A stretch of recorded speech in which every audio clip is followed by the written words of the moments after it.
이번 얘기는요, 한마디로 여기서 이러시면 안 됩니다. 이런 얘기입니다. 홍순빈 아나운서. 네, 이른 새벽 도심도로 한복판에서 꿈쩍도 하지 않는 한 차량 때문에 다른 운전자들이 불편을 겪어야 했다고 하는데요.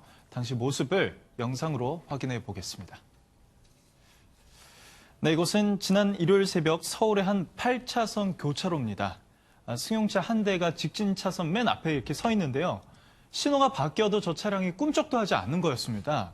그래서 이제 뒤 차량들도 보다 못하다가 저 차량을 연이어 이렇게 비켜나가는데 결국 순찰차까지 출동해서 저 차량의 앞부분과 그리고 뒷부분까지 가로막습니다. 아니 뭐 차가 고장 난 거에 신호가 바뀌어도 그냥 움직일 지금 뭐 생각을 안 하네요. 그렇습니다. 저 차량 안에 들어 있었던 운전자가 문제였는데 네. 저 적발된 운전자만큼이나 저 운전자의 신분을 확인한 경찰관도 전날 조금 많이 당황했을 것 같습니다. 하하. 그런데 순찰차가 한 4~5대 현장 출동하니까 그제서야 차가 움직였어요. 그런데 박성배 변호사님, 저 운전자 대체 뭐하고 있었습니까? 누군가 대체?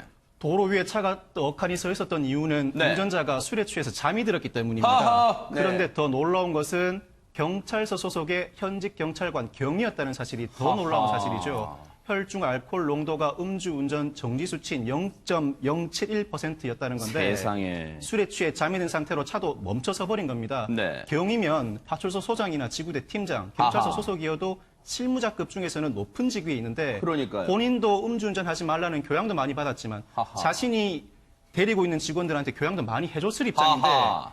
그럼에도 불구하고 저런 행동을 했다는 것 굉장히 놀라운 일이라고 할 수 있습니다. 네. 더 놀라운 것은 네네. 저 영상 끝부분을 보시면 네. 저 적발된 차량과 순찰차가 어디 직진을 하다 바로 우회전을 해서 어디론가 들어가는데 네. 거기가 바로 경찰서였습니다. 경찰서 앞에서, 코앞에서 그랬단 말이에요? 그렇습니다. 바로 경찰서 코앞에서 하하. 이런 일이 있었던 겁니다. 그런데 김복준 의원이 앞서 우리 홍순빈 아나운서 설명 들었을 때 보니까 네.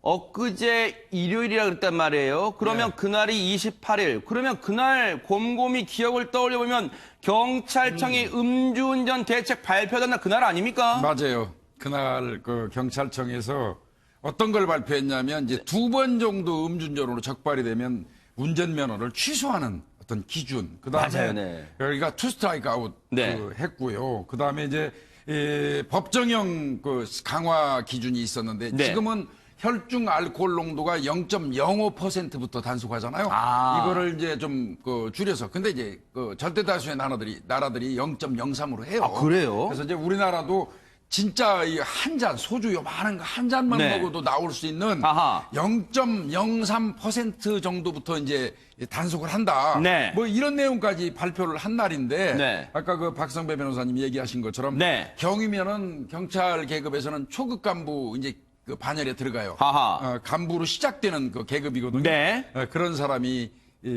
그것도 또 그 경찰서가 본인이 근무하는 경찰서인지 여부는 모르겠습니다만은 네. 경찰서 옆에서 저렇게 음주운전하다 적발됐다는 게 네. 이 전체 경찰 망신시키는 사람이 그러니까요. 그런데 손정혜 변호사님, 혹시 이제 시청자분들 중에 저렇게 순찰차가 출동했고 어디론가 같이 갔단 말이에요.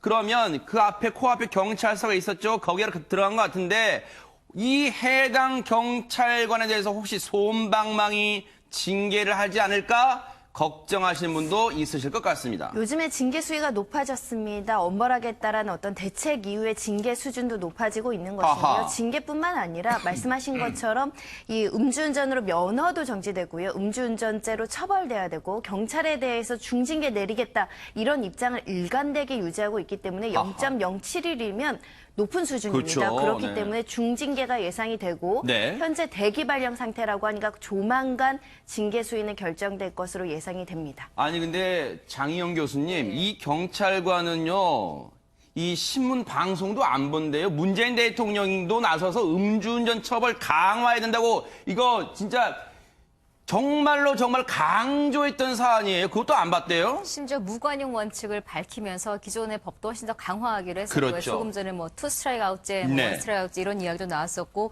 여러 가지 기준을 강화한 상태이고 사실은 솔직히 말하면 음주운전 자체는 경찰이니까 경찰에서 더 나쁘고 일반인이 했으면 덜 나쁘고 일은 아닙니다만 사회적으로 우리 국민들이 느끼는 체감하는 이 영향력이라는 것은 경찰이 저랬어? 경찰도 저러는데 이제 이런 생각을 할 수 있는 상당히 의미 있는 일이기 때문에 이번 일은 사실 가볍게 보기보다는 조금 더 이제 엄한 처벌이 필요하지 않을까 하는 생각이 들고 물론 네. 이번에 이 경찰관은 음주운전 뭐 전력은 없다고 합니다. 처음이라고 하지만 면허 정지 수준의 알코올 수준이었었고 네. 아마도 사회적 파장뿐만 아니라 징계 수위도 조금은 일반인보다는 강화되지 않을까 하는 생각이 그러니까요. 듭니다. 근데 박성배 변호사님 이게 왜 저기 간과할 수 없는 사안이냐고 보면요.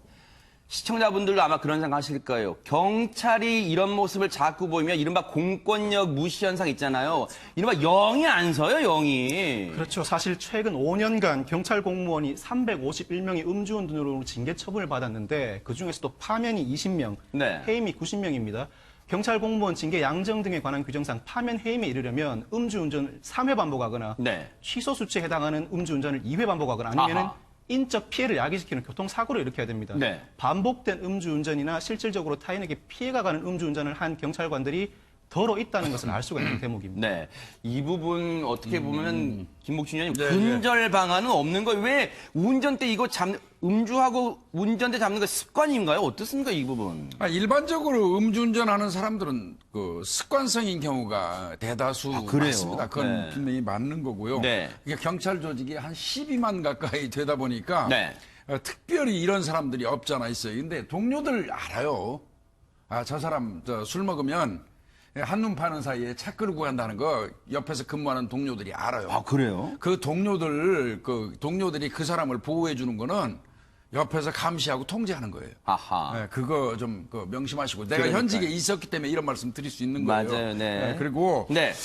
경찰은 사실은 아까 우리 장 교수님 고마우신 말씀이죠. 일반인과 경찰이 그 각각 다른 잣대를 가지고 처벌하는 거 네. 옳지 않다고 하지만 네. 경찰관은 더 고도의 어떤 그 윤리의식 같은 게 필요하잖아요. 네. 도덕적으로 훨씬 단속하는 사람이 앞장서서 술 마시고 범법행위 하면 그러니까요. 되겠습니까? 그래서 네. 이 부분은 좀 강력하게 처벌하는 게 맞는데요. 네. 근데 이 강등을 받으면 저는 현직에 있으면서 이를테면 계급장이 하나 깎이는 거예요. 아하. 경찰서장 하던 총경이 음주운전하면 깎여가지고 경정으로 내려가서 네. 과장해야 돼요. 아하. 그러면 사실 자존심 엄청 상하는 일이거든요. 네. 그래도 그만두지 않고 계속 하더라고요. 아하. 난 그걸 보면서 네. 참 그러니까 저 정도 의식 구조니까 음주운전도 하는구나 이런 생각도 네. 해봤어요.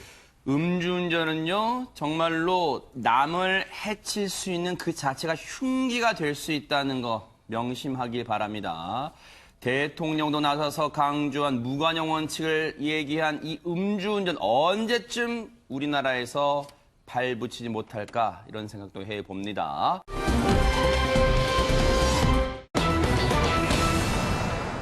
정말 이번 얘기도요. 잔혹하기 그지없습니다. 영화 악마를 보았다. 그 영화 제목이 떠오르는 사건입니다. 장희영 교수님. 네, 정말 끔찍한 폭행 사건, 결국 사망에까지 이르게 한 엄청난 사건이 또 한 건 벌어졌는데 네. 문제는 아무런 살해 동기도 없었고 어쩌면 단순한 호기심에 사람을 죽인 게 아니야라는 추측까지 나오고 있는 이런 끔찍한 사건인데요. 지난 4일 오전 2시 30분경입니다. 새벽 시간이었고요. 네. 폐지를 줍던 50대 여성이 20대 남성에게 무차별 폭행을 당하고 도로에 내버려져 있다가 나중에 아하. 이제 행인들의 신고를 받고 출동한 경찰에 의해서 병원에 옮겨졌지만 살해된 사건이었었는데 네. CCTV를 통해서 이 내막을 보면 더 끔찍합니다. 일단 이 남성이 무차별적으로 폭행을 합니다. 여성이 쓰러져요. 근데 여성이 움직였다 싶으면 또다시 폭행을 하고 정말 마치 죽었나 살아나 확인하는 것처럼 무차별적인 폭행이 계속 30분간 이어지다가 아하. 끝내 이 여성이 움직이지 못하는 상황이 되자 이 여성을 심지어 도로에다 유기를 하고 이 남성은 아하. 도망을 칩니다. 네. 그런데요, 김복준 네, 의원님, 일단 저 자체만으로도 남성이 여성을 폭행했다는 것만으로도 정말로 무자비한데 지금 저희가 알아봤더니 정말로 이 50대 여성은요, 정말 왜소한 체격이었다면서요. 근데 키가 132면 일반적인 우리 기준으로 볼 때도 많이 적어요. 네. 132에 체중이 31kg래요. 그러면 제가 판단할 때는 거의 초등학생 수준 정도의 이 몸을 가지고 있거든요. 그리고 또 나이도 드셨잖아요. 네. 그런 사람을 이 범인은 제가 보니까 180cm라고 해요. 그러면 엄청나게 이 건장한 그 젊은이고 나이가 20대라고 그러면 뭐 힘이 펄펄 날 때 아닙니까? 그런데 네. 그런 그 58세 된 그 왜소한 어떻게 보면 사회적 약자 아닙니까? 네. 그 폐지 주어서 네. 남편 없이 홀로 생활하시는 분이라고 하는데 네. 그런 분을 아무런 이유 없이 그 무작위로 이 구타하고 네. 30여 분간 폭행을 했다고 그래요. 그리고 장 교수님이 말씀하시기가 곤란하니까 저 빼트리신 것 같은데 길 가운데로 데려가서 하의를 벗기고 가버리거든요. 아하. 또 그 심리도 또 판단해봐야 된단 말이죠. 그렇다고 그러면 이 사람은 과연 제대로 된 온전한 정신을 가지고 있는 사람인가 네. 이런 생각도 들어요. 아니 그러면 홍순빈 아나운서 30분 넘게 폭행이 계속되는 동안 이 여성, 이 남성을 폭행을 말리는 사람이 주변에 아무도 없었단 말입니까? 있었습니다. 차를 타고 지나가던 세 명이 그 피의자한테 다가가서 말리려고 했는데 네. 그 피의자는 오히려 내가 경찰이다, 가라 라면서 폭행을 지속했다고 하네요. 아니 뭐라고요? 내가 경찰이니까 상관 말고 자리를 비켜라 그랬다고요? 그러면 진짜로 손정혜 변호사님 저 남성이 진짜 경찰관 맞아요? 아닙니다. 이 박모 씨는 심지어 아르바이트 거제에 사면서 군입대를 기다리던 사람이었고요. 이 피해 여성과는 일면식도 없는 경찰 근처에도 가지 못하는 사람으로 확인이 됐습니다. 네. 그리고 이 남자 범행의 동기가 있어야 되는데 우리가 많이 들었던 술 취해서 전혀 기억이 나지 않는다. 내가 왜 그곳에 가서 사람을 때렸는지 모르겠다라고 지금 일관되게 변명을 하고 있다라고 하는데요. 이 사람이 재질이 더 좋지 않은 게 이 가해자 고등학교 때 학교 폭력의 가해자 전력이 있습니다.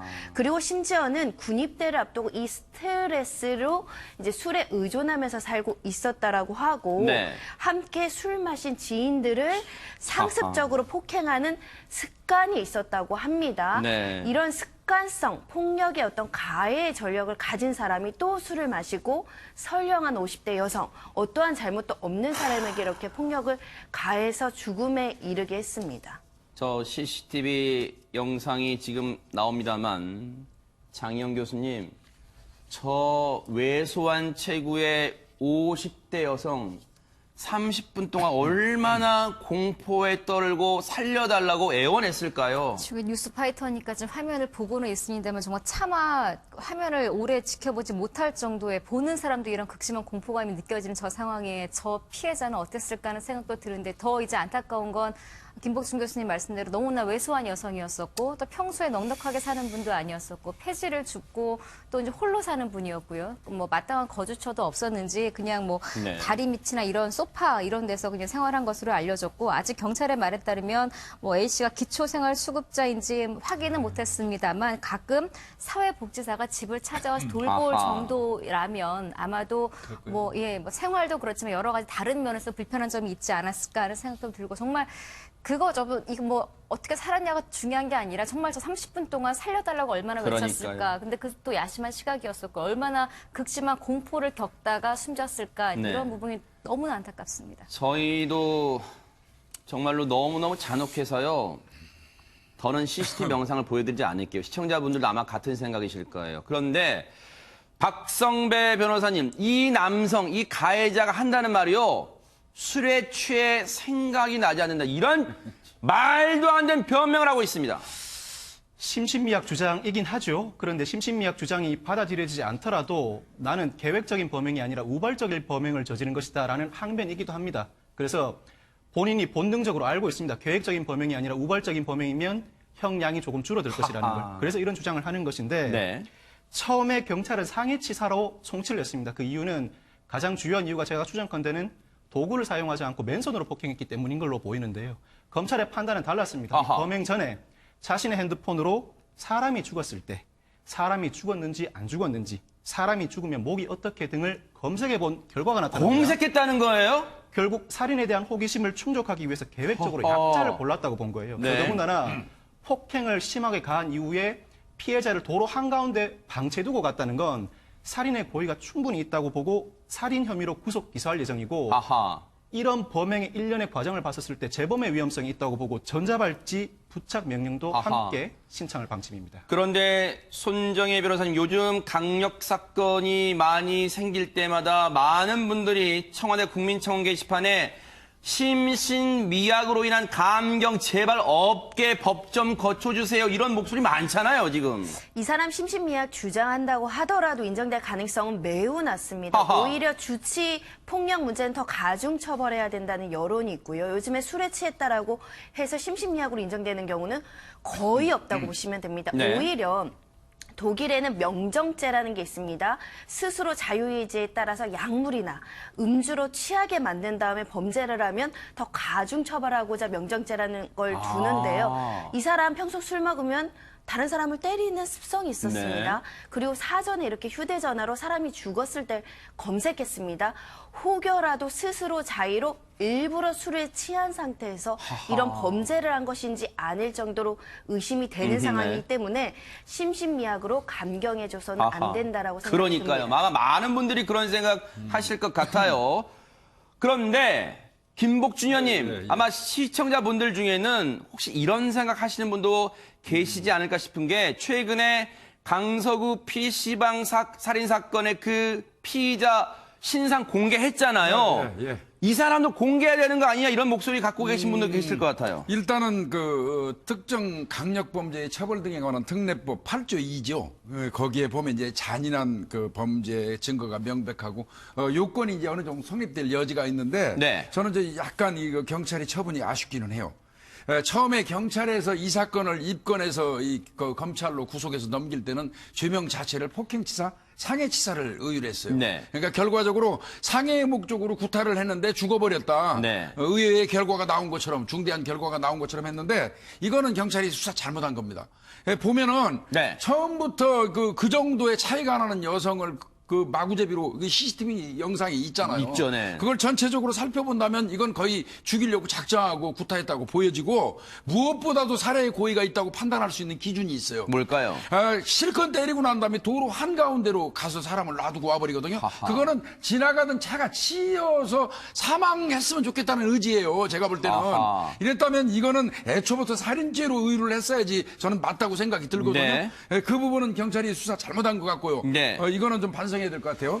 그렇다면 네. 그런 죄명으로 갔다면 네. 특강법 관련돼서 네. 신상을 공개할지 여부도 또 판단해 볼 것 같은데 네. 뭐 결국은 검찰에서라도 살인죄를 의뢰했으니까 네. 그건 뭐 신중히 뭐 검토가 될 겁니다. 절대로 용서할 수 없는 범죄입니다. 검찰이 살인 혐의로 구속 기소를 했고요.